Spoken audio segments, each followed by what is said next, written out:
Sejam bem-vindos a mais uma edição do Transmissão Pirata Podcast. Eu sou o Pedro e hoje eu tô sozinho sozinho nesse barco. Vamos lá, né? Hoje o podcast vai ser um pouquinho diferente. A gente já fez nesse formato que eu gravo sozinho já outras vezes. Então eu vou trazer algumas notícias, algumas matérias e a gente comentar um pouquinho sobre elas, beleza? E é isso. Então segue aí a gente em todas as redes sociais, Twitter, Instagram, Facebook. Tamo lá como Tropa Dercy. No TikTok a gente tá como Transmissão Pirata Podcast. Tá postando lá todos os cortes da gente lá também, pra quem preferir ver por lá. Acesse nosso site, tropadercy.com.br e o nosso outro canal, o Arquivo da Tropa Dercy, que é onde eu posto os episódios antigos do nosso podcast. Então é isso, segue a gente. Geralmente o nosso podcast é gravado ao vivo no meu canal pessoal da Twitch, né? twitch.tv/pedrocarriça. O de hoje eu não tô gravando ao vivo, como eu fiquei sozinho, eu deixei pra gravar a parte. Vai até perceber que os blocos não foram gravados juntos, foi gravando aos pouquinhos, cada bloco de cada vez, certo? Então o podcast de hoje vai ser um pouquinho diferente, mas espero que vocês gostem. Fica com a gente aí, valeu, vamos embora nessa. Vamos lá então, é o seguinte, o esquema de hoje vai ser um pouco diferente. Em vez de eu ficar só recomendando um monte de coisa, eu acabei fazendo uma pequena listinha, alguns itens para comentar dos filmes e quadrinhos e tal. Em vez de só sair recomendando tudo, até para poder montar alguns videozinhos em cima disso, em vez de só uma grande lista de recomendações. Então, se vocês gostarem, deixa um comentário aí pra que a gente faz mais assim, certo? Então vamos começar pelo nosso setor de filmes. E vamos falar de Dungeons & Dragons, Honra entre Rebeldes. Começando já pelo nome do filme, que em português ficou horroroso, né? Nada a ver, o nome original Honor Among Thieves, que seria Honra entre Ladrões, né? Mas o puritanismo brasileiro não deixou entrar o nome que devia, mas beleza. Honra entre Rebeldes, filme de Dungeons & Dragons, inspirado no famoso RPG. Assim que saiu eu fiquei muito empolgado, mas não consegui ir no cinema e agora chegou na Prime Video aqui e eu finalmente consegui assistir. Paguei 700 ienes pra poder assistir o filme, mas estava legendadinho em português, isso foi bacana. Falar um pouquinho a ficha técnica, os diretores Jonathan Goldstein e John Francis Daley foram os diretores de Férias Frustradas e A Noite do Jogo e roteiristas de Homem-Aranha de Volta ao Lar e do The Flash, né? Mas mandaram muito bem, viu? Vamos já adiantando aqui um pouco. Mandaram muito bem, vamos pro elenco. O elenco: Chris Pine, Michelle Rodrigues, Regé Jean Page. É Regé Jean Page? Como é que fala? Regé?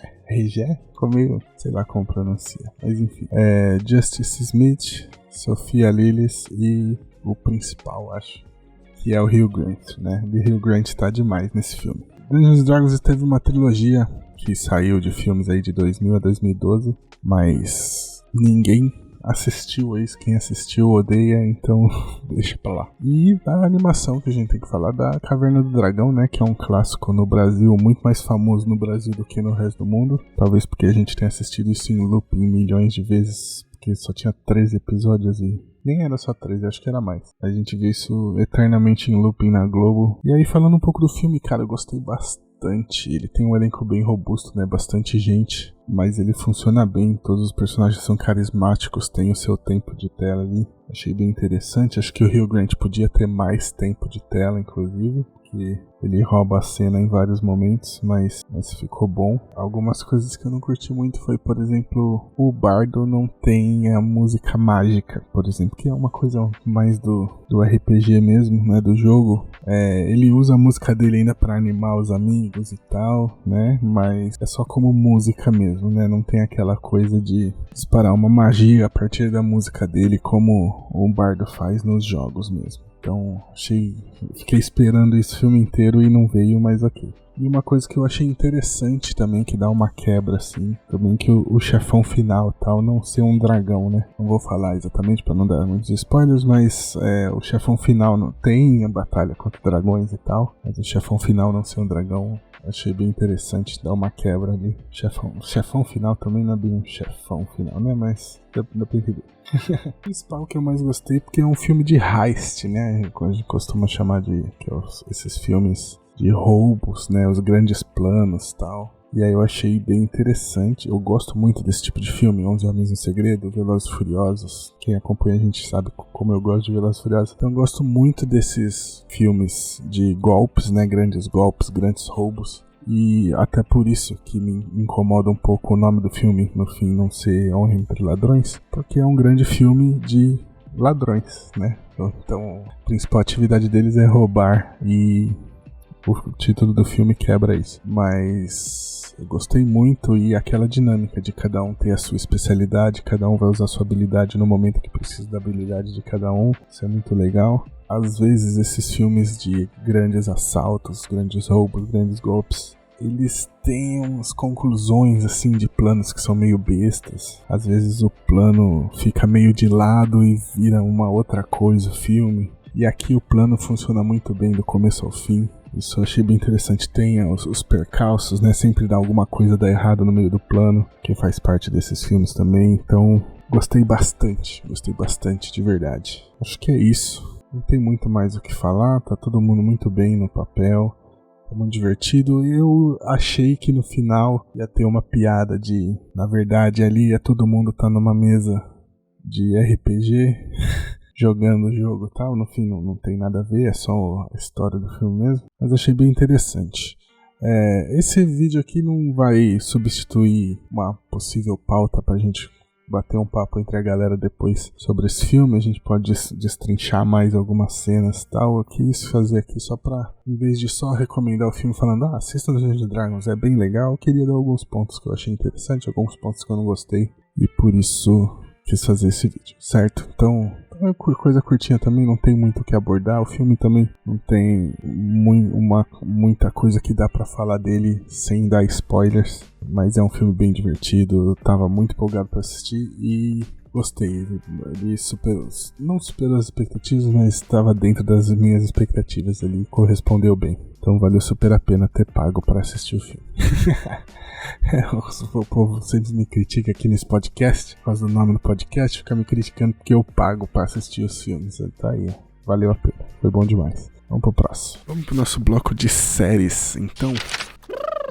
Que beleza, já enchi a pança, agora partiu viagem. E pra começar, Castlevania Noturno foi renovado pra segunda temporada. Tem aí pouco mais de 2 semanas que estreou no Netflix a série, com 8 episódios, e ali já foi confirmada a segunda temporada. Ainda a gente não tem previsão de quando vai ser, mas tá confirmada, então é só esperar que em breve teremos a segunda parte aí de Castlevania Noturno. Eu não assisti ainda, eu gostei muito da primeira fase com as 4 temporadas, então com certeza vou assistir, mas não consegui parar pra ver ainda, então vamos ficar na expectativa. Pra quem não assistiu a primeira fase, as 4 temporadas estão todas na Netflix, junto com a primeira temporada de Castlevania Noturno, e é isso, vamos girar. Essa foi rápida, hein? Essa foi bem rápida. Essa também vai ser, Twisted Metal tá na HBO. Twisted Metal, pra quem não sabe, é um jogo de PlayStation 1 lá das antigas. Não vou saber o ano agora, é 94, 95, faz muito tempo. E teve a série que foi lançada pelo Peacock lá nos Estados Unidos. Então a gente não sabia como que ia vir pro Brasil, né? Ir pro Brasil, no meu caso, porque eu não tô no Brasil, mas finalmente chegou, tá passando na HBO todo domingo, tá passando no canal da HBO, e a série tá disponível também no streaming, então quem quiser assistir já sabe onde ir, e agora provavelmente a gente já vai ter também dublagem e legenda em português, porque a única forma de assistir até então seriam por meios escusos, né, mas chegou aí Twisted Metal na HBO do Brasil. Quem quiser assistir, corre atrás. Eu ainda não tenho como assistir aqui no Japão, mas tô esperando. Talvez venha um carregamento aí no porto. O caminhão caia na estrada, sei lá, mas tô esperando porque eu quero muito assistir essa série, porque eu gostava muito do jogo. Tô ansioso pra assistir. Vambora, essas duas foi coisa rápida. Agora vamos... a gente sempre faz aqui na Transmissão Pirata as partes das séries da Marvel, então eu resolvi trazer aqui um pouquinho sobre o primeiro episódio aí de Loki, que finalmente estreou na Disney Plus, mas não sei se a gente vai fazer episódio a episódio, tá? Hoje eu vou falar sobre o primeiro episódio e vamos ver aí se vamos seguir falando nos próximos, que vai depender da galera se eles estiverem acompanhando também. Então vamos lá falar de Loki. Eu quero começar falando que eu não gostei do final da primeira temporada. Eu gosto da primeira temporada, não gosto do final, mas quem acompanha a gente também já vai saber que eu não gosto muito desses finais que deixam muito em aberto as séries, né? Principalmente pelo medo de cancelamentos e tal. A Marvel nunca cancelou uma série assim no meio, acho que também é a primeira série que tem continuação, né? Mas nunca se sabe, né? Então eu sou contra essas séries que terminam sem concluir a história. A gente tem essa dinâmica de volta agora, que do meio da temporada pro final da temporada passada a gente tinha perdido, que é uma coisa meio MIB, onde tem o Kay, que é o cara que sabia os segredos, né? E o Will Smith, que era o cara que não sabia de nada. E a gente tem isso com o Loki e com o personagem do Owen Wilson. Nossa, me fugiu aqui. E a gente tem a adição agora do Ke Huy Quan também, que, cara, esse cara manda muito bem, muito bem. O personagem dele ficou muito interessante, muito interessante. Uma coisa que eu achei muito interessante desse primeiro episódio é que eles não usam, no final do episódio, quando a Sylvie aparece, eles não usam uma lanchonete genérica, eles usam um McDonald's mesmo, né? E construíram um McDonald's da época que ela tá agora, eu não lembro se ela tá nos anos 60, 70. Então eu achei isso bem interessante. E outro negócio interessante é a TVA, que eles vinham falando desde a primeira temporada que ela tá fora do tempo, né? E aí agora parece que o Loki, ele tá escorregando pelo tempo dentro da TVA. Então é uma coisa mais ou menos que o Doutor Estranho fez com o Dormammu, né? No primeiro filme do Doutor Estranho. Que o Dormammu também vivia fora do tempo e o Dormammu traz o tempo pra dentro do universo dele. E aí fica naquela coisa do Dormammu, eu vim barganhar, né? Então achei isso bem interessante. E essa brincadeira com o tempo tá bem diferente, né? Inclusive tá diferente de como rolou em Vingadores, né? Porque em Vingadores tinha aquela coisa do passado não mudar o futuro, né? Se você muda o passado, você cria uma linha paralela. E aqui no Loki agora parece que quando intervém o passado, você intervém no futuro. Tem a cena, pra mim, acho que o melhor momento desse episódio é o Loki no passado conversando através do personagem do Ke Huy Quan, conversando com eles no futuro. Achei isso muito bom. Ouroboros, né? OB, né? Tava tentando lembrar o nome dele, OB. Isso foi muito bom. Foi muito bom mesmo. E acho que uma cena que eu preciso comentar desse primeiro episódio, que é a hora que o Loki e o Owen Wilson é Owen Wilson, né? Ele não tem um nome, o personagem dele, ele é o Owen Wilson. Mas que eles estão no elevador discutindo, e aí ele tá falando assim, meu, tá muito escroto isso aí que tá acontecendo com você. Ele fala, que tá escroto, que nada. E aí no final o Owen Wilson vira assim, não tá. E aí a câmera vira e tem mais uma pessoa no elevador com eles. Puta, excelente. Eu ri demais. E no mais, acho que essas são as cenas que eu tinha pra comentar desse primeiro episódio. Ainda, pô, não aconteceu nada. A gente não sabe de praticamente nada. O Loki mostra ali que parece que o Kang construiu a TVA e depois disfarçou pra ninguém saber que foi uma criação dele. Tal, mas a gente não sabe nada ainda como funciona, por que funciona, pra onde vai, de onde veio. Então vamos ter que esperar mais episódios aí. Esse primeiro eu achei interessante até, mas as séries da Marvel, ela tem o costume de começar muito bem as séries da Marvel e depois cair muito. Então vamos esperar os próximos episódios, beleza? Bom, gente, acho que vou falar um pouco de games. Lá vai fogo! Não é bem de jogo que eu vou falar aqui, mas uma notícia que parte de um jogo, que é um RPG, e cria todo um universo, né? E também falar um pouquinho do Jovem Nerd, que a gente sempre usa as matérias do site deles aqui pra fazer nossos vídeos e tal. Então eu acho interessante comentar um pouquinho do universo Jovem Nerd em si também, que é bem rico e tem bastante coisa. E hoje em dia eles pararam de consumir pra produzir conteúdos de cultura pop também, né? Ainda consomem, lógico, mas hoje eles produzem muito mais também. E vamos lá, eu queria falar da campanha do Catarse deles, Tesouros de Gunnar. Não vou fazer um jabá disso aqui, acho que não precisa, né? Não vai fazer diferença nenhuma, mas eu queria falar sobre os resultados, né? Porque a campanha foi lançada no dia 6 de outubro, agora foi na sexta-feira agora, e a meta inicial que eles colocaram pra campanha foi batida em 10 minutos, cara. Em 10 minutos eles bateram a meta de R$500 mil, que era a meta inicial, e aí, assim, em coisa de menos de 3 horas, eles já tinham batido mais de 2 milhões de reais. E, bom, o print que eu tirei mais ou menos na manhã do dia 8. Na manhã do dia 8, Ter que fazer os cálculos aqui para converter. A campanha tava em 3.400.000 reais. Então, faltando mais de 30 dias ainda para encerrar a campanha, eles já bateram mais de 650% aí da meta. Então, dá pra dizer que é um sucesso, né? Pra quem gosta, né, dos conteúdos do Jovem Nerd, fica aí que eles sempre colocam as metas extras, né, pra quando ultrapassar. Bom, tinha a meta inicial que era 500 mil, bateu a meta, dobra a meta e eles vão adicionando diversos conteúdos extras conforme a meta vai expandindo. E aí, a meta inicial deles, então, dá pra dizer, vendo pela imagem, que a meta inicial para o projeto ser realizado era 500 mil reais, mas eles já tinham uma meta até 2 milhões, né? E a cada meta que vai batendo, eles vão disponibilizando produtos adicionais para a campanha, né? E hoje de manhã,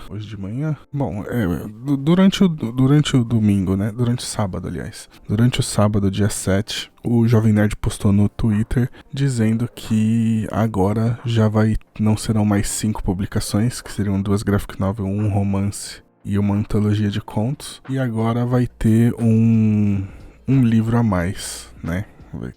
Um livro adicional aí na campanha, que já estava fora das metas extras, né, que eles foram colocando. O Jovem Nerd fez uma campanha em 2022 que foi a do Nerdcast RPG Coleção Cthulhu, que foi um grande sucesso, né? Eu não sei dizer se foi a maior campanha feita já do Catarse no Brasil ou algo assim, mas eles bateram 8 milhões e meio de reais, né?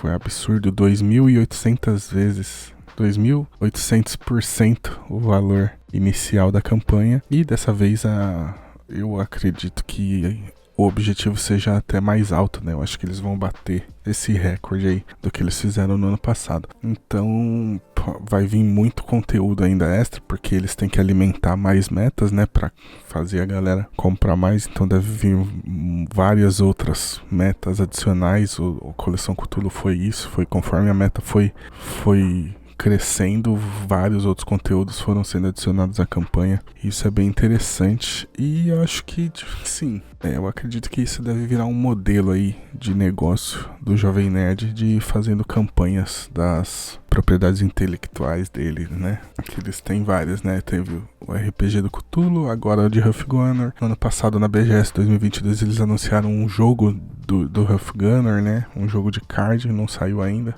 Tô esperando, inclusive eu gosto de jogo de card. Acho que lá nas primeiras Comic Cons teve o lançamento do livro, lá pra 2014, do Ozob, que é do RPG Cyberpunk. E esse ano, agora 2023, a gente teve o lançamento de Francis Labirinto, que é o podcast, né, o audiodrama deles com o Celton Mello. Então a gente deve ver muito mais produtos vindo, e eu acho que esse formato do Catarse deles vai trazer muita coisa ainda, vai vir muito projeto deles nesse formato ainda, porque já pela segunda vez ele mostra bem eficiente. Então acho que eles vão continuar nessa linha. Mas é isso, queria falar um pouquinho sobre isso, não divulgar, mas falar um pouquinho de como que tá andando as coisas, que foi uma surpresa, né? Ter batido no primeiro dia mais de 3 milhões de reais ali foi realmente muito rápido. Que eu lembro que o do Cthulhu, ele saiu um pouco depois do Cellbit, que o Cellbit tinha feito uma campanha no Catarse também, que arrecadou muita grana. Eu acho que o do Cellbit foi 6 milhões, um negócio assim. E aí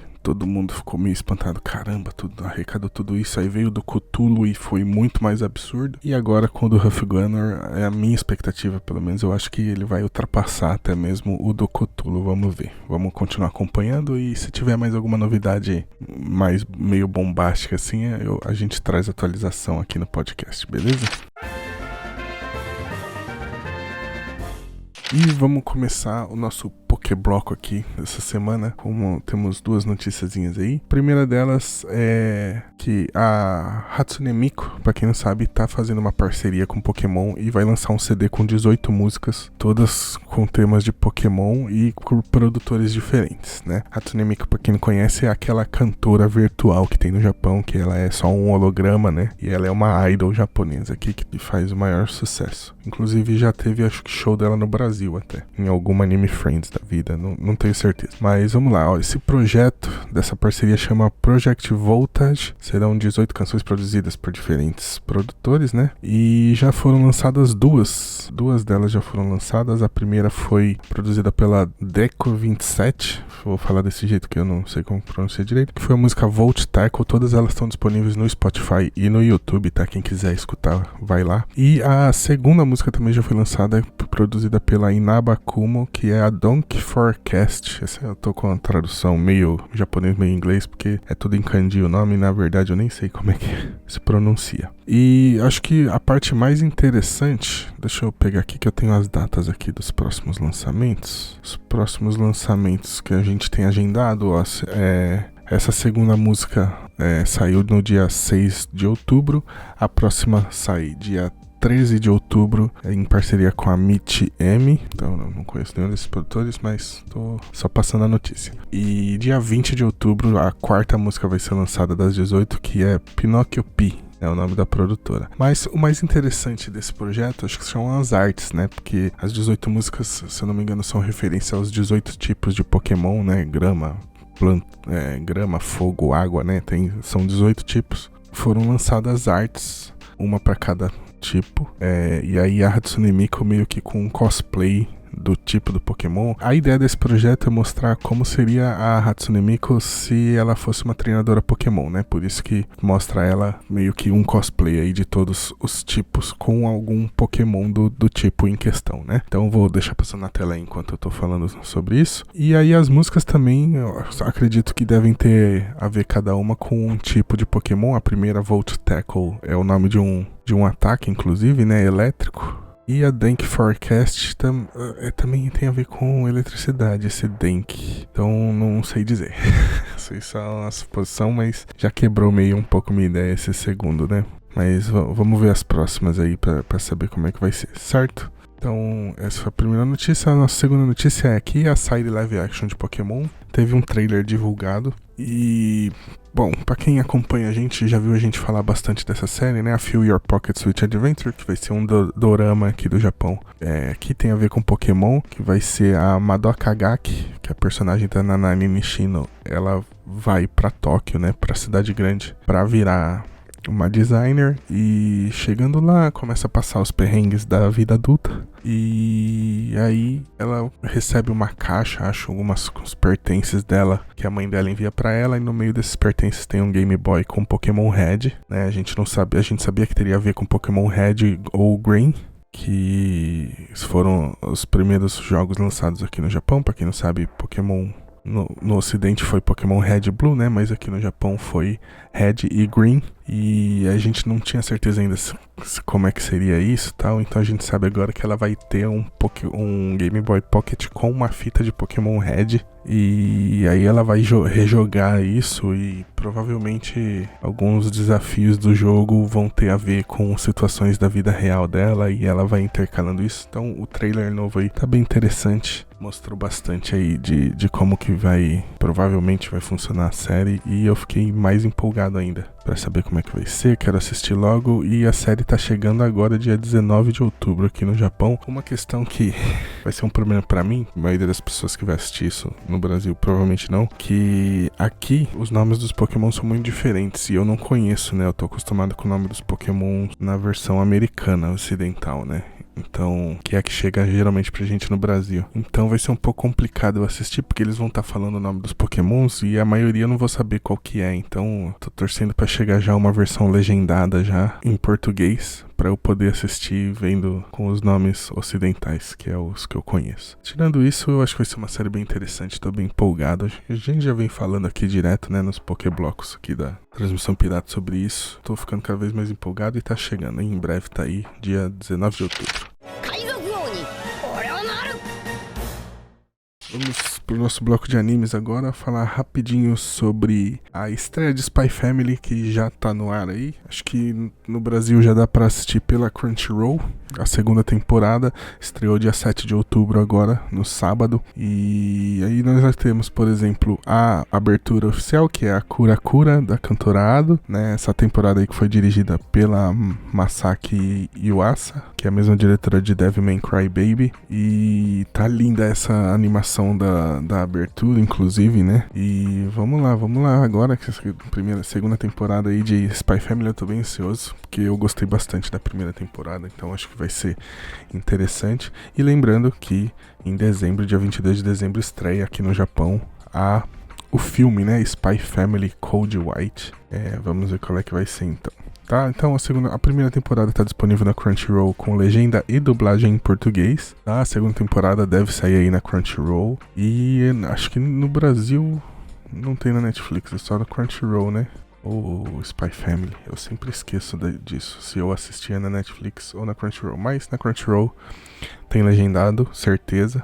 E mais pra frente deve vir aí a dublagem da segunda temporada também, então vamos ficar de olho. Faltou falar sobre o encerramento, que é o Todome no Ichigeki, com participação da Cory Wong, cantado pelo Vaund, eu não sei se é a banda ou se é a pessoa. Cara, a animação do encerramento também sempre manda muito bem, né? Fazer uma animação diferente do anime. E eu terminei de assistir o primeiro episódio aí da segunda temporada. Achei... Spy Family é bom demais, né? Esse episódio, o Lloyd e a Yoru saem num date e a Anya fica perseguindo os dois. É muito bom, é muito bom. Então, já fica a recomendação também, certo? Então, era só pra fechar esse bloco aqui falando um pouquinho do episódio. Ri demais, Tô excelente. Teve uma parte ali, mas eu não quero dar spoiler, então não vou falar muito bem, mas é que geralmente os planos da Anya não dão certo e dessa vez deu, então...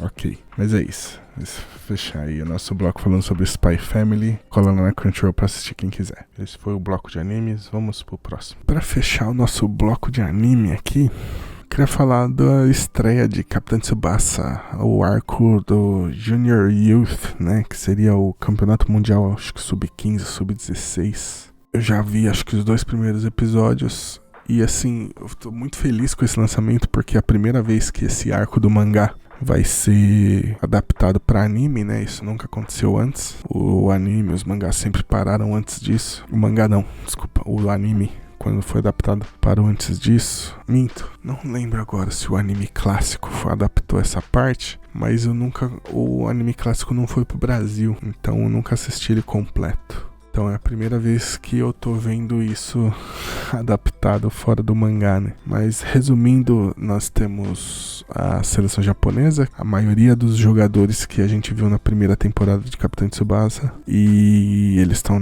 convocados para a seleção agora, mas eles estão com algum déficit e eles estão sentindo que tá faltando um armador ali, né? Um camisa 10 para fazer a liga no meio de campo ali da seleção japonesa. E todo mundo já sabe que esse camisa 10 é o Oliver Ozora Tsubasa, né? O Oliver, não tem mais Oliver. Mas todo mundo sabe que é o Tsubasa que tá faltando ali no meio, só que o Tsubasa tá machucado, então ele não tá podendo jogar. Então esses 2 primeiros episódios vão focar um pouco nisso, e aí vai mostrar eu ia falar Benji, mas é o Genzo, o Akabayashi, que tá na Alemanha treinando com o Hamburg, e aparece o Schneider, que é o artilheiro do Hamburg, falando que ele vai sair do Hamburg pro Bayern de Munique. E no segundo episódio, o time do Hamburg vai pro Japão, ou a seleção japonesa vai pra Alemanha. Acho que é a seleção japonesa que vai pra Alemanha. Enfim, vai ter uma partida entre a seleção japonesa e o time júnior do Hamburg. O Akabayashi fala pra seleção japonesa, vocês não tem como ganhar da gente sem o Oliver no time. E aí a galera fica maluca e eles tentam fazer gol no Akabayashi, ninguém consegue fazer gol, o Akabayashi é foda e tal. E aí no final o Schneider mostra que ele é o Schneider, acho que nesse momento agora do anime, ele vai ser o melhor jogador do mundo, né? Porque ele ainda não enfrentou Oliver Tsubasa. Mas é isso. Então, eu tô bem feliz com essa estreia. Tem que citar o momento que o Oliver fala em português e eu não consegui identificar o que ele falou até agora. Eu sei que ele fala, desculpe-me te interromper. E aí a segunda parte da frase, eu não faço ideia do que ele falou. E ele falou em português, do Brasil. Porque ele tá estudando português pra encontrar o Roberto no Brasil. E eu não sei o que ele fala. Não sei o que ele fala. Se alguém identificar, fala pra mim, porque eu não sei. Eu sei que ele fala, desculpe-me te interromper. E depois disso, eu não sei, não consegui identificar. Um detalhe legal também é que no final do episódio do primeiro, o Tsubasa ganha a camiseta 10, mesmo sem poder jogar, porque a galera fala, não, você é o camisa 10 dessa seleção, até porque ele tem sido o melhor jogador do Japão pelos últimos 4, 5 anos, não tem como ele não ser o camisa 10, mas eles falam, a gente vai esperar você ficar bom, então toma a sua camiseta e vai se recuperar. Quando você estiver bom, você vem se juntar com a gente. Tô louco pra ver o Misaki também, o Taro Misaki, Carlos Misaki, chegando pra essa seleção. Quero ver também no final, não é nesse arco já o Shingo Aoi? O Shingo Aoi é depois. Eu acho que é ainda no fim desse arco que chega o Shingo Aoi, que também no Capitão Tsubasa J, que é o anime que passou na Manchete nos anos 90 no Brasil. Era um dos meus personagens favoritos, eu adoro o arco do Shingo Aoi. Então espero que fique bem bacana. Aí só pra fechar aqui esse resumão que eu fiz desses 2 primeiros episódios, a abertura e o encerramento do anime são cantados pelos Johnny's West, que é uma boy band aqui do Japão. É Johnny's West, né? Johnny's West, mas é Johnny's West. Que a abertura é S1, o nome da música, e o encerramento, que é a música clássica desde o primeiro anime, que é a Moete Hero. Moete Hero é o nome da música. E é isso, Capitão Tsubasa Junior Youth tá saindo aí, eu tô acompanhando toda semana e vamos ver. Tô bem empolgado, mas assim, Capitão Tsubasa, Super Campeões, é um nicho fechado ali. Que é pra quem gosta de Super Campeões. Ele é um anime muito fechadinho, porque ele é muito específico pra quem gosta. No meu caso é mais pela nostalgia mesmo, porque o autor não entende nada de futebol, não sabe as regras de futebol. O pessoal voa, dá mortal, atira bola laser, essas coisas. Então, se você não gosta, não tem problema, se não é pra você. Mas pra quem gosta, aqui ó, uma das inspirações aqui ó, Blue Lock. Então pra quem gosta, Super Campeões, Capitão Tsubasa Junior Youth tá aí. Vou continuar acompanhando com certeza e a gente vai falando disso mais pra frente, certo? Aqui nosso setor de quadrinhos agora, vamos fazer um quadrinho da semana um pouco diferente. Ih, agora danou-se, eu não sei ler mapas. Empatou, porque eu também não sei.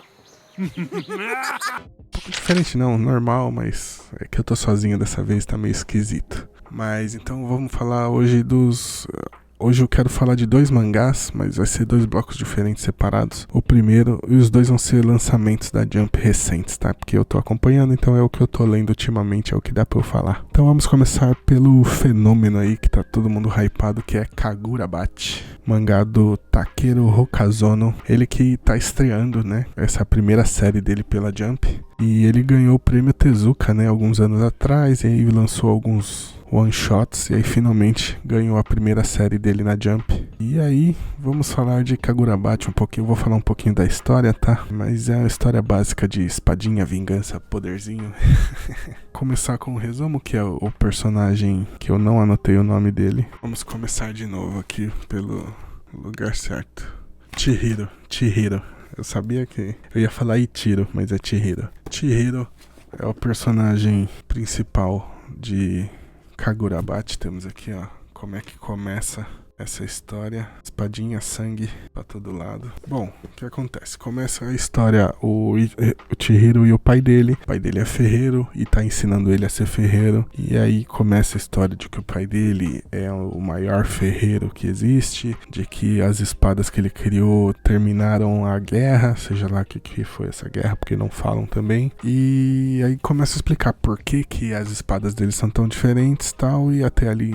E aí ele vai mostrando os dois conversando e tal. E aí uma observação. O pai do Chihiro é muito mais carismático do que ele. O Chihiro é o personagem principal. O pai dele é muito mais carismático que ele. Ele é muito sem graça. Mas enfim, seguindo. No fim dessa historinha, desse prelúdio, pra dizer assim, ele fala pro terceiro personagem que aparece, conta por que as espadas do pai do Chihiro são tão diferenciadas assim, e a diferença é porque ele imbui magia nas espadas no momento da forja das espadas, então elas são diferenciadas porque elas possuem magia nelas. E a partir desse momento a gente tem um time skip de 3 anos, e aí já mostra o Chihiro com uma cicatriz na cara, matando um monte de gente.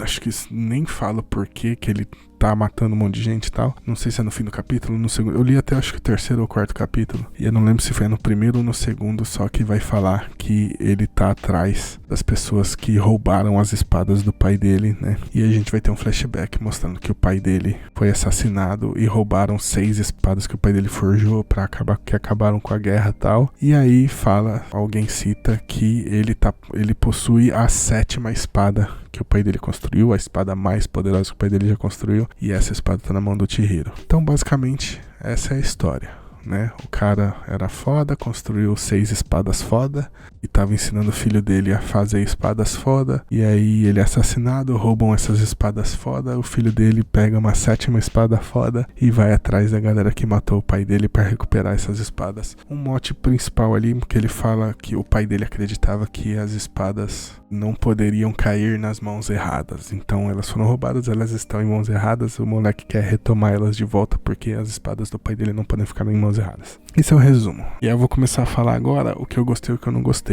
Primeira coisa, esse time skip eu achei zoado. Você tem um time skip de 3 anos, aí fala um pouquinho e aí mostra um flashback de 3 anos atrás pra mostrar o que aconteceu. Então eu acho isso meio uma narrativa um pouco cagada. O ideal seria ou você conta a história do passado de uma vez até o final, até o grande acontecimento, ou você primeiro, no primeiro capítulo, apresenta os personagens, os poderes, as batalhas, como vão ser, e aí mais pra frente você mostra o feedback, não, mas os flashbacks contando o backstory desse personagem.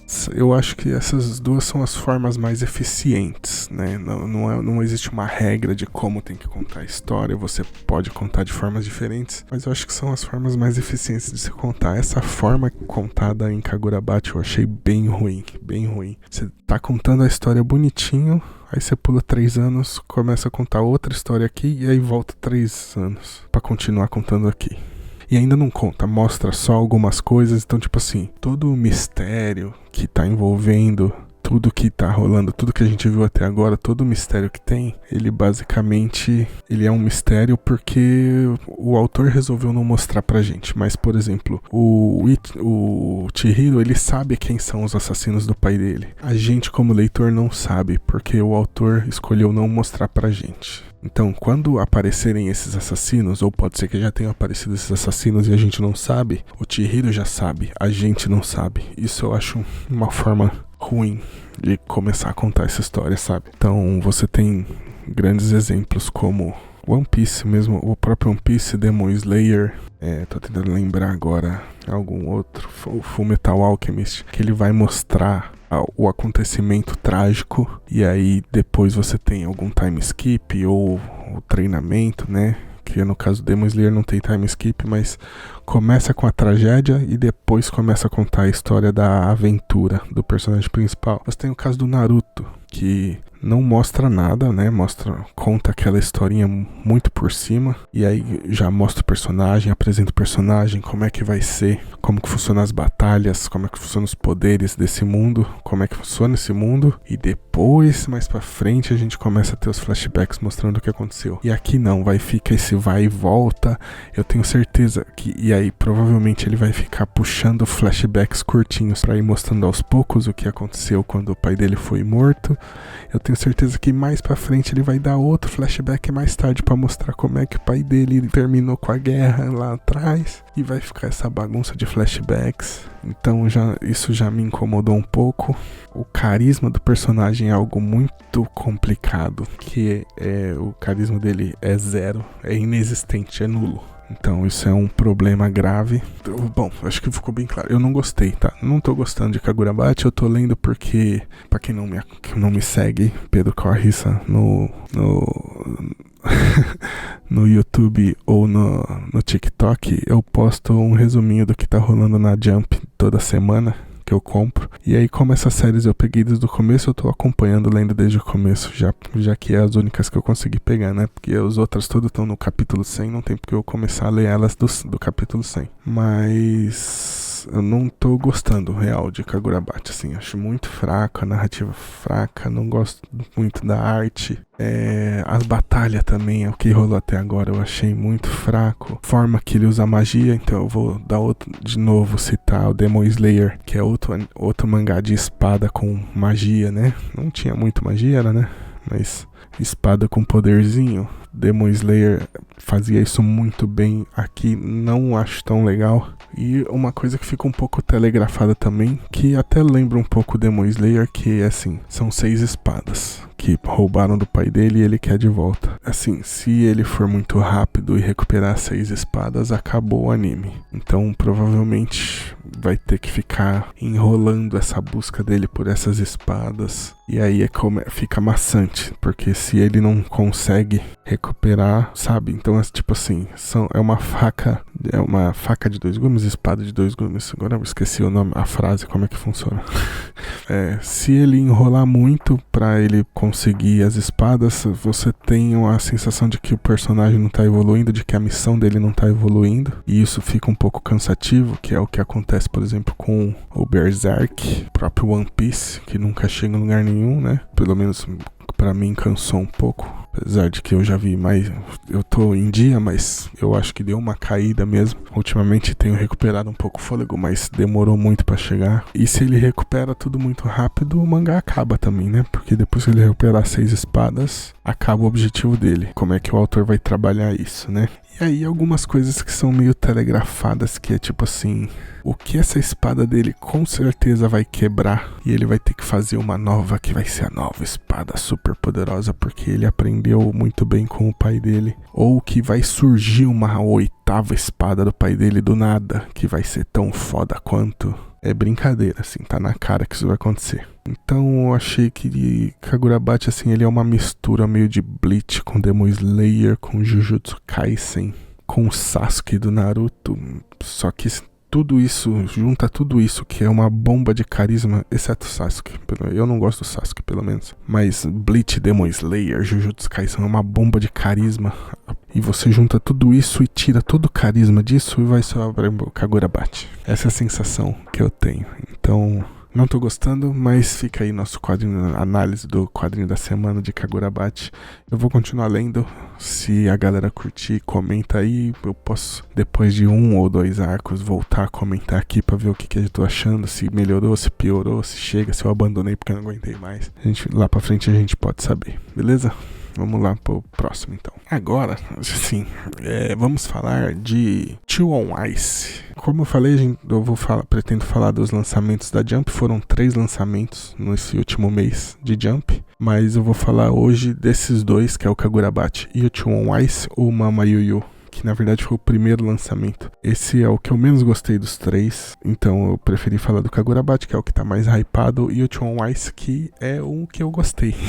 Então assim, é um pouco parcial, porque mangá de esporte, eu sou muito fã de mangá de esporte, então já me ganhou muito rápido, mas eu preciso falar de Two on Ice, que é sensacional, tô gostando demais, tá? Eu acho que eu já li os 3 primeiros capítulos e puta merda, isso aqui tá bom demais. Vamos lá. Two on Ice, o autor Itsumo Elk. Então na tradução tá como Elk, no mangá é como Eroku, né? Não sei como seria a tradução disso, mas então vamos pela tradução da galera que traduziu lá nos Estados Unidos, porque eu só achei em inglês, não achei em português esse mangá. Itsumo Elk.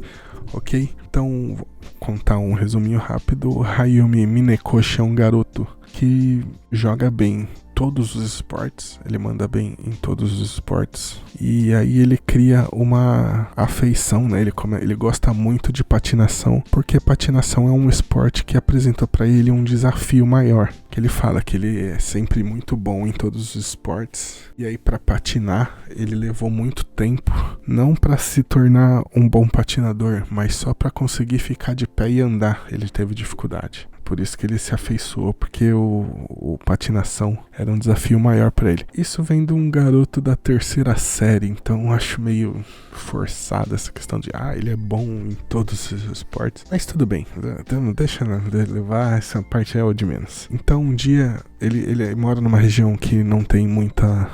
Não é muito conhecido pela neve, então ele só consegue praticar patinação no gelo no inverno, num lago que tem perto da casa dele. E aí um dia os pais dele, a mãe dele, não lembro agora, levam ele pra ir num desses rinques de gelo artificial, né, que é dentro de um espaço fechado e tal.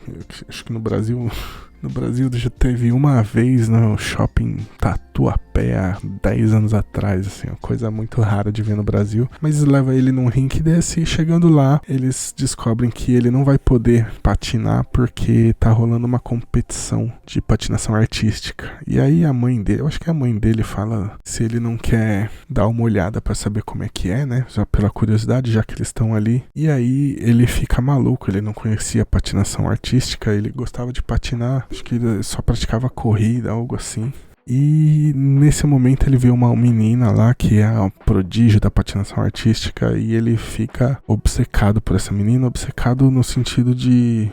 como é que traduz Akogara? Tipo, de admiração, nada sexual, pervertido, nada. Só ele admira muito o que essa menina consegue fazer, que ela é um prodígio da patinação e ele começa a seguir ela, stalkear ela. Então ele vê que ela é a primeira menina da 4ª série que consegue fazer tal manobra. Na 5ª série ela já fazia tal manobra. E a partir da 6ª série, ou da 5ª série, um negócio assim, acho que na 6ª série ela some e ele nunca mais ouve falar dela. E aí temos um time skip de praxe nesses mangás novos, né? A galera adiantando. One Piece demorou 15 anos pra ter o time skip. A galera já tá fazendo o primeiro capítulo. O pessoal é muito precoce. Não, mentira. One Piece teve o time skip no primeiro capítulo também. Enfim, temos um time skip ali de uns 3, 4 anos. E aí, esse garoto já tá no 3º ano do que seria o Chugaku, que é equivalente à 9ª série no Brasil. E aí, ele se muda pra Tóquio.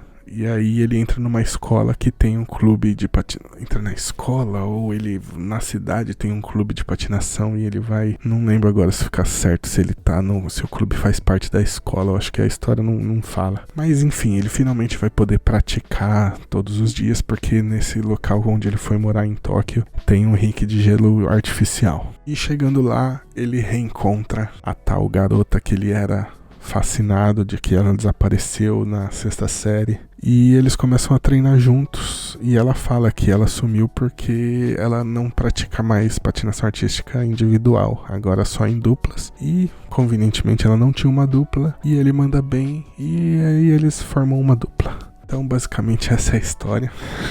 Bom, acho que eu li 2, 3 capítulos também desse mangá. Eu acho o personagem principal, o Minekoshi, ele é muito carismático, né? Eu achei que... Sim, que a ideia do mangá não é que o Minekoshi seja o personagem principal sozinho. Acho que o mangá deixa bem claro que a ideia é que ele e a Kisara... Eu esqueci o nome. É Kisara alguma coisa o nome dela. É o Minekoshi e a Kisara que vão ser protagonistas juntos, né? Então o mangá não deixa ficar muito voltado pra ele. Mas eu senti que faltou um pouco, que seria interessante mostrar esse lado do Minekoshi sendo bom em todos os esportes, porque eles só falam, nunca mostra, né? Então eles repetem umas 3, 4 vezes no primeiro capítulo de que ele é muito bom em todos os esportes. Então acho que faltou mostrar um pouquinho isso, mas se tivesse tomado esse tempo pra mostrar isso, talvez o mangá ficasse com mais cara de que o Minekoshi é o protagonista, sendo que parece que o mangá quer mostrar que os dois são protagonistas juntos, né? Então, tirando isso, eu achei bem interessante tudo. A arte é linda demais, eu vou passar algumas artes na tela aqui. Putz, a arte eu achei um espetáculo desse mangá. Agora, minha pergunta é, será que isso vai ter um pique pra se manter como série e tal? Que eu gostei muito dos personagens, mas eles não têm conflito entre eles, sabe? Não é aquela dupla que a gente tá acostumado a ver nos mangás, que é a duplinha que fica discutindo o tempo inteiro, que não se dá bem. É justamente o contrário. É o garoto, a todo momento, ele sente que tá atrapalhando a Kisara, porque ela é um prodígio e ele é um novato, né? Apesar dele patinar bem, ele nunca teve um treinamento apropriado, ele foi autodidata e tal, então ele tem muitos erros de técnica e tal. E aí ele sente que tá segurando ela e ela fala assim, não, tá tudo bem, se você não consegue me acompanhar, eu te acompanho por enquanto até você conseguir me acompanhar. Então os dois se dão muito bem desde o começo. Eu senti que falta um pouco de conflito entre eles pra fazer a história andar, senão acho que vai chegar no ápice muito rápido, né? Eu acho que um dos pontos que vai trazer um conflito pra essa relação assim, não tem nada de romance entre eles por enquanto, mas acho que o que vai trazer um pouco disso vai ser esse mistério, né? Porque não fala muito sobre esse sumiço da Kisara entre a 6ª série e agora. Então, acho que quando começar a vir toda vez que o moleque pergunta, ela desconversa sobre esses 3 anos que ela ficou desaparecida. Então, acho que isso vai trazer algum tipo de conflito pra essa história, porque eu senti que tá faltando. Já no 3º capítulo, eles já vão se apresentar pela primeira vez, eles já estão se dando super bem. Um já entende o outro, quais os objetivos um do outro, então tá tudo bem claro. Tipo, o objetivo tá traçado, tá tudo certo. Falta algum conflito ali pra fazer essa série andar um pouco mais. Mas tirando isso, eu gostei muito dos personagens, gostei da arte, E aí o ponto que eu acho que eu tô torcendo pra ir bem esse mangá, pra ele ganhar um anime logo. Porque patinação artística tem música, movimentação, tal. Acho que no anime isso ficaria... Não consigo pensar em outra palavra. Falei, não vou falar palavrão, não consigo pensar em outra palavra. É foda. Vai ser muito foda quando tiver um anime que conseguir juntar tudo. Se fizer certinho, vai ficar excelente. Então, eu tô torcendo muito pra esse mangá ficar popular o suficiente pra ganhar um anime logo. Então é isso, acho que não tem muito mais o que falar de Chun Ice, assim como o Kagurabachi. Se a galera curtir, eu vou continuar lendo. Se a galera curtir, mais pra frente, daqui a alguns arcos, a gente traz de volta aqui pra falar mais de Chun Ice, beleza? Então vamos lá, agora vamos falar de quadrinho. A Comic Zone relançou aí o São Jorge, do Danilo Beirute. O quadrinho ele foi lançado pela Panini em 2 volumes já há quase 10 anos. E aí finalmente ele ganhou uma versão integral aí pela Comic Zone. Acho que foi a primeira obra lançada do Beirute por uma editora maior, né? Que foi no caso a Panini na época. E eu lembro de ter pego e achei bem interessante, que é uma visão do São Jorge bem interessante, né? Que o dragão que ele vence é meio que não é bem um dragão, ele tem a cara de ser, acho que era um crocodilo, um jacaré gigante. E conta essa lenda do São Jorge. Então é um quadrinho bem bacana. Achei carinho, porque ficou uns R$70 na época, também 10 anos atrás quase. Ele tinha saído acho que por menos de 20 cada volume. Então ele não é tão grande. Mas, bom, se comparar com outros álbuns aí com quase 300 páginas hoje em dia, até que tá bom o preço, né? Mas é isso, Comic Zone aí lançando o São Jorge do Danilo Beirute. Eu sou bastante fã do Danilo Beirute, mas pelo menos as últimas obras dele que tem saído, eu tenho achado que ele já faz numa pegada meio que pra fazer adaptação pra filme, série e tal. Então eu sinto que ele se esforça na premissa pra criar a história, mas no desenvolver dela é mais fraco, porque aí deixa a história meio aberta pra fazer uma série, um filme sobre isso. Inclusive eu acho que o Samurai Shiro chegou a ser adaptado, eu não consegui assistir ainda, não lembro o nome, porque ele não saiu como Samurai Shiro, mas eu tô bem curioso pra assistir. E aí só uma curiosidade que na semana passada eu tava fazendo aula de japonês e aí tá conversando com a professora e ela falou, e aí foi a semana de lua cheia, então ela falou sobre a lenda aqui, que tem a lenda dos coelhos que ficam amassando arroz lá na lua pra fazer moti, né? E aí eu contei pra ela sobre a lenda do Brasil, que a gente fala que vê o São Jorge na lua, né? Que é o... Como que eu chamei pra explicar pra ela? Acho que eu chamei de Dragon Slayer. Acho que eu falei de Dragon Slayer pra ela entender do que eu tava falando, o que era São Jorge e tal. E nessa conversa tinha um vietnamita também, e aí ele falou que pra eles a imagem que projeta na lua quando você olha pra lua cheia, acho que era um garoto sentado no pé de uma árvore. Foi algo assim, então foi bem interessante, cada um mostrando a imagem que projeta na lua cheia, né, do seu país, assim, que cada um vê, né, que no Brasil tem a lenda do São Jorge. É São Jorge? É São Jorge. E aqui no Japão tem essa, inclusive essa lenda dos coelhos amassando arroz, ela aparece em vários animes, né, como não poderia deixar de ser, mas a que eu lembro mais é a de Dragon Ball, que tem os coelhos, uma gangue dos coelhos lá, que estão dominando uma cidade e o Goku leva eles pra lua, né? Isso o Dragon Ball pequeno ainda, antes do primeiro arco ainda, no começo de Dragon Ball, bem interessante. Então é isso, gente, só trouxe essa curiosidade aqui pra relacionar com o quadrinho do São Jorge, aí que tá relançando pela Comic Zone, beleza? E aí, só pra fechar aqui nosso podcast de hoje, vamos pro baú do tesouro.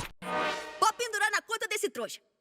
Eu vou fechar aqui com o loot da semana, vai ser coisa rápida. MF Ghost tá saindo, aqui no Japão tá saindo na Netflix. No Brasil não sei se vai estar na Crunchyroll, se não só de formas escusas. Mas MF Ghost, continuação de Initial D, quem quiser assiste lá, assiste o primeiro episódio, achei caído, tá? Já não tem a mesma pegada de Initial D, achei fraquíssimo, mas a gente pode falar mais disso mais pra frente. E acabou também nessa semana a Ahsoka, primeira temporada, puta, excelente. Então, ó, pra quem gosta de Star Wars, não assistiu Clone Wars, Rebels e Ahsoka, tá perdendo o melhor conteúdo de Star Wars. Ai, mas é muita coisa, tá? Cara, o que o fã de Star Wars mais quer é mais conteúdo bom de Star Wars, né? Mais conteúdo só não vale a pena, tem que ser mais conteúdo bom. Então, se o que você mais quer é mais conteúdo bom de Star Wars, Clone Wars, Rebels, Ahsoka. É perfeito, começa ali, fecha ali, é muito bom. O Clone Wars ainda, eu vou pegar uma listinha ainda, vou procurar pra fazer, porque dá pra você intercalar o episódio 1, 2, 3 no meio deles, que fica bom. O filme não vai ficar bom, mas o Clone Wars ele passa durante os filmes, então é interessante. Beleza? Esse aqui vai ser um loot da semana rápido, não vou nem fazer corte disso, vai ser só pra quem vê o podcast completo. E semana que vem estamos de volta, certo, gente? Então espero que vocês tenham gostado. Esse formato ficou diferente, ficou maluco. Eu gravei cada bloco, gravei num dia diferente. Não sei se ficou bom, vamos ver no final. Tanto que não tá saindo nem na segunda-feira, porque hoje é quarta-feira. Eu tô gravando 8 horas da noite da quarta-feira, que era pra ter saído na segunda o episódio completo. Eu tô terminando de gravar esse podcast na quarta, então você tá entendendo, né? Você que escutou até aqui, muito obrigado. Não deixa de seguir o canal. Se estiver acompanhando a gente pelo YouTube, deixa o like, deixa um comentário pra gente aí também. Se tiver pelo Spotify, você pode comentar lá pelo Spotify também. Deixa umas 5 estrelinhas pra gente, recomenda pra um amiguinho. Se estiver ouvindo a gente por qualquer outro agregador, um beijo pra você, muito obrigado. Um beijo pra todo quem tá no YouTube e no Spotify também. Um beijo pra todo mundo. Muito obrigado por acompanhar até aqui. E semana que vem, que é essa semana, mas no final da semana, nós estamos de volta com o próximo episódio, certo? Valeu!